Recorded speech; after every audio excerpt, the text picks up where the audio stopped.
to read you Gooney Bird Green Chapter 6. Today, Gooney Bird said on Wednesday, I am going to tell you about Catman and the cow. Maybe you will notice that I'm wearing my cat and cow outfit today. The students nodded their heads. They had noticed Gooney Bird was wearing an orange fur jacket. Over her shoulder was slung a purse made from brown and white cowhide. Sometimes storytellers have a special outfit that they wear. I think that's fine as long as it doesn't interfere with the story. Gooney Bird continued. You can buy fake cat whiskers and ears, for example, but I would never wear such a distracting costume. Do you wear a tail? Would you? Would you wear a tail? Beanie asked. I know somebody who had a cat tail and the ear had Halloween. Put your singing cat class. Gooney Bird said. Think back to when I talked about Catman last week. No tail! The entire class said. All except Felicia, and although she looked up from the floor. Catman has no tail. I would tell about the lawnmower accident, and it would be absolutely true story, but I never used violence on my story. Oh, good, Keiko said. Violence makes me cry. Gooney Bird smoothed her fur jacket and did her breathing exercises. Deep breath, let it out. Deep breath, let it out.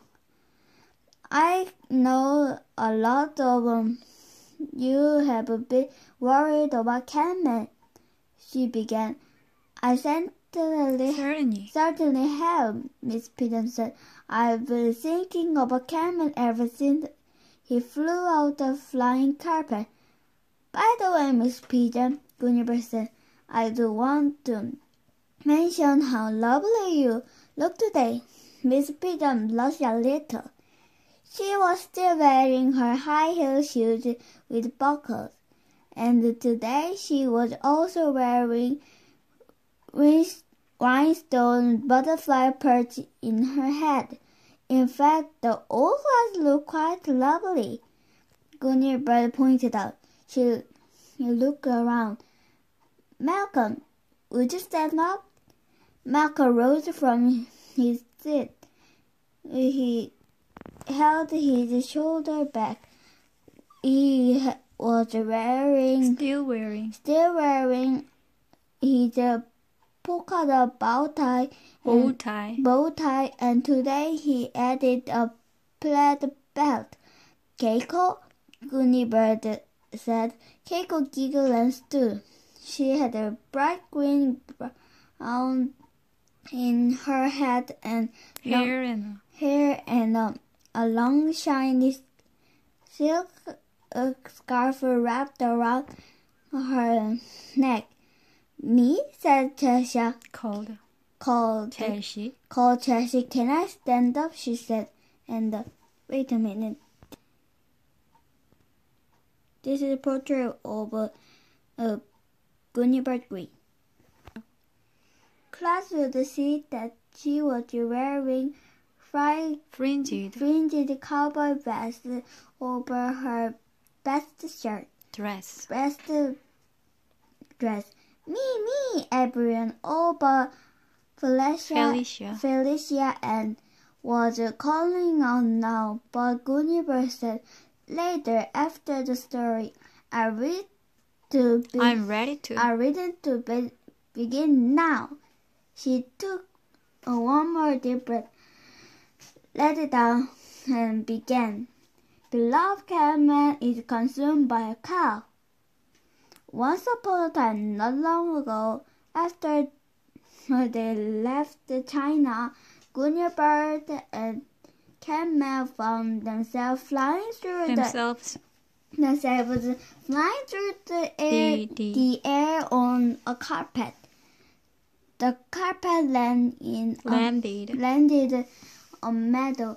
near a large brown and white cow who was contentedly eating white flowers.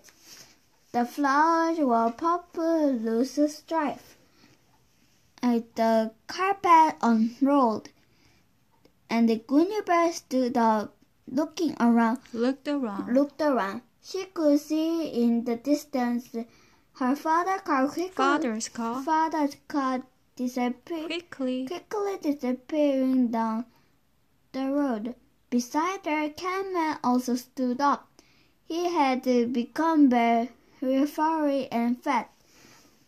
The way cats do when they are frightened. My cat becomes very large when my brother brings his dog visit, Mr. Pigeon said. Then she put her hand in her mouth. Oh, I'm sorry, Gooney Bird, I interrupted. That's all right, Gooney replied. Maybe this is the good time for everyone to tell cat getting big suddenly stories. Many children did. Barry Tuckerman's grandfather's cat became huge, and his tail stood up straight out in the air when a groundhog appeared in the yard. Charles's cat became enormous, fluffy, and hissed and spat when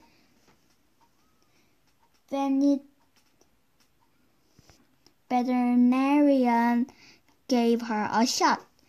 Tricia told how her cat got very, very fat, and that one day had 7 kittens inside a laundry basket. Wow. Good, so you all understand about cats. Now I continue. Gooney Bird announced. The cow, who had some purple blossom dangling from her mouth, looked very surprised. When a person and a cat and a carpet all landed in her meadow, she thought about what to do and decided that moving to a different corner of the meadow would be best choice. Carefully moving slowly in cow-like fashion, she strolled away toward the corner where yellow cosmos was outside. Daisies were bloom.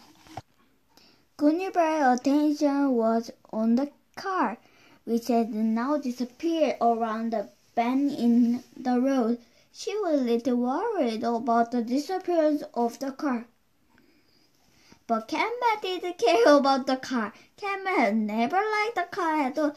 In fact, Camel had hated the car, and he was glad that it had disappeared. But he was very interested in the cow. Camel had never seen a cow before. Now he watched it with frustration, and the cow moved slowly toward the other corner of the meadow. He liked the way cow walked heavily and with determination.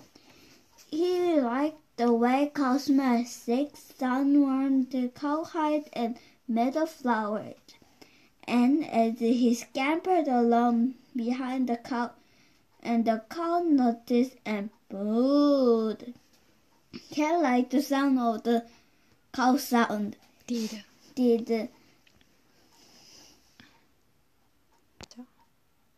It was comforting, the low throaty sound of a moo, and in background was the buzzing flies. Catman began to purr. In the distance, he could hear Gooney Bird calling, Catman! Catman! But he didn't care. He found himself falling in love with cow. I like romance, Beanie said. Me too, Kayla said. Keiko with a tiny sigh. Oh, me too. Keiko said with a tiny sigh. Gooney Bird waited a moment, but no one else said anything. She continued the story. In the evening, the farmer, Mr. Harris Suckerthorn, and Mr. Henry Snowflake came out to the meadow and called the cow. It was time to take her into the barn to be milked. The cow liked the farmer who was soft-spoken and kind, and she liked the barn which was airy and dark and smelled of hay, and she liked being milked, which felt like a sneezing, something that needed to be done now and then. So she carefully followed the farmer when he called her. Catman cheerfully followed the cow. Mr. Clara Sinofan was the farmer's wife. I was feeding the chicken when her husband walked past. Lead the cow. My word, she said. Look, there's a cat with no tail following the cow. So there he is, said the husband. Perhaps he's hungry. We should feed him. They tried to take Catman into the house to be fed, but refused to leave the cow. So they brought him a bowl of tuna fish and gave me to him. In the barn, when Mr. Xenophon gave milk the cow, he squirted some